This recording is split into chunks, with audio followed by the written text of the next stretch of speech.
The doctor closes the door and says the word nobody wants to hear. In one room, the man goes still. No tears yet. Just one question. What's the next step? Down the hall, another patient, same age, roughly the same diagnosis, starts shaking. His voice cracks. His hands won't stop moving. Same news, same generation, two completely different bodies.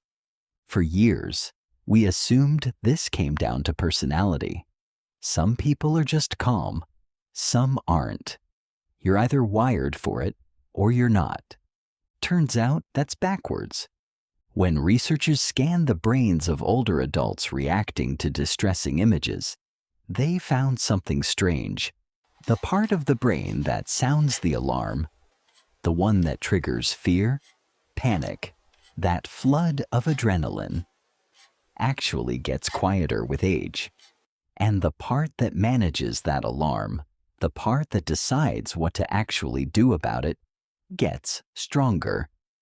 It's not a gift some people have and others don't. It's something the brain learns to do, which means it's something you can learn too. Before we go further, if this feels true to something in your own life, take a moment to like this video and subscribe.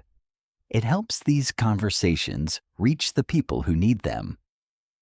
Here's where it gets interesting, because calm doesn't start in the brain. It starts somewhere much smaller, in what a person feels they need to prove. Carol, from a quiet suburb outside Cleveland, posts almost every day.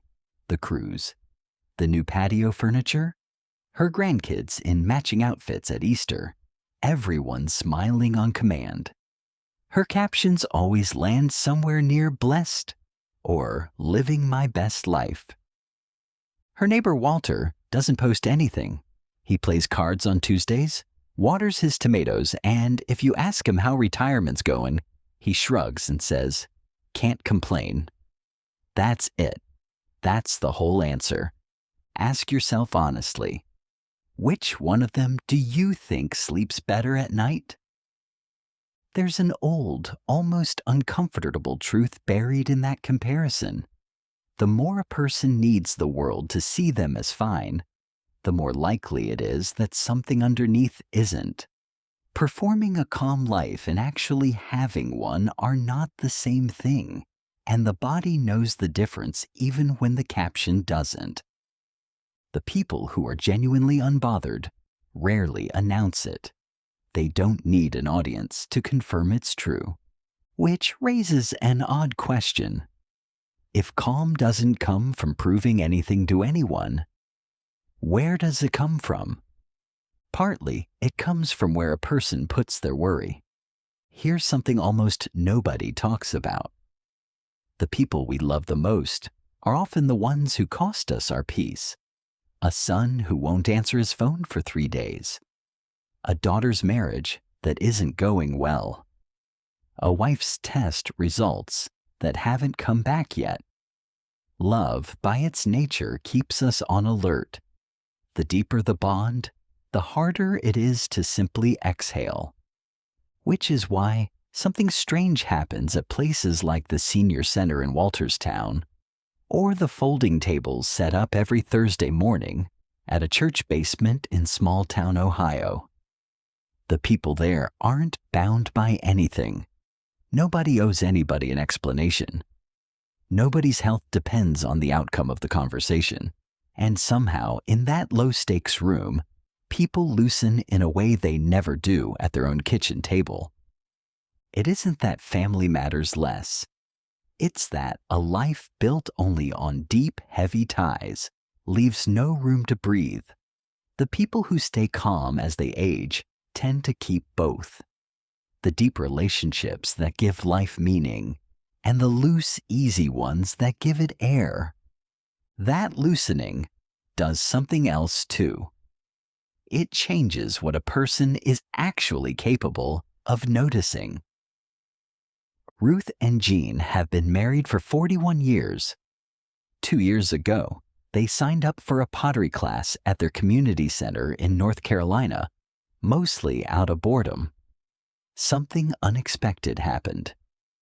Ruth says she learned more about her husband's hands, his patience, the way his jaw sets when he's concentrating, in 6 weeks of throwing clay than she had in the 4 decades before it. Why? Because for the first time in a long time, she wasn't watching him for a reason. She wasn't checking if he'd remembered to take his medication or waiting for him to finish a chore.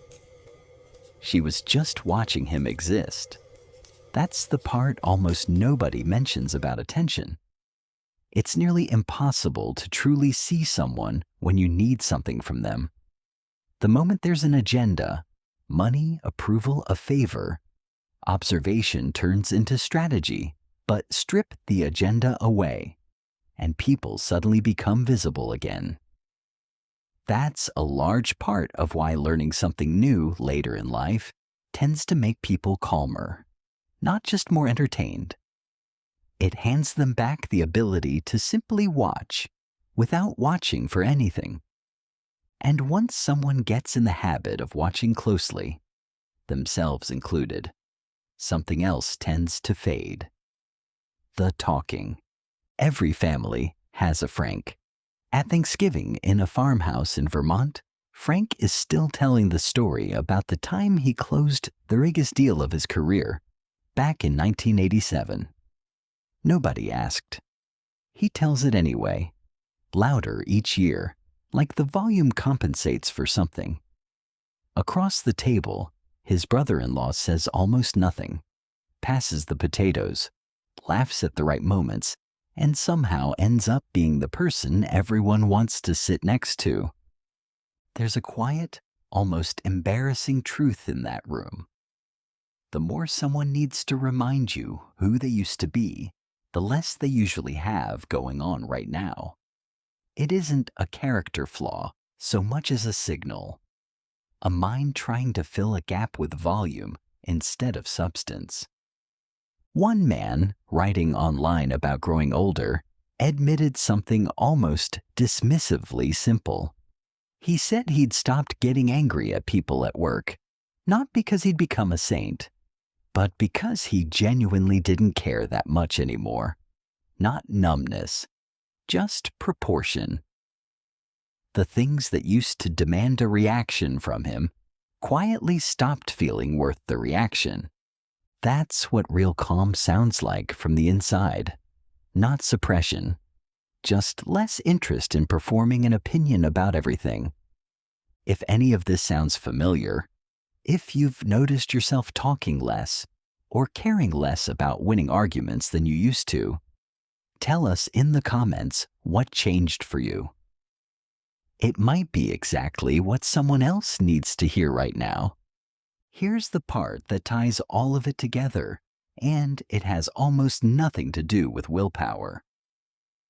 Dorothy, 78, lost her husband 3 winters ago. Last spring, she got in her car alone and drove from her home in Michigan all the way down to visit her sister in Arizona. 14 hours, split over 2 days. Her daughter called it reckless. Dorothy called it Tuesday. What made that drive possible wasn't fearlessness. It was distance.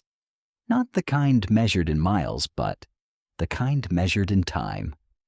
Psychologists who study aging have found that as people sense their remaining years growing shorter, something shifts in how they weigh a single bad day.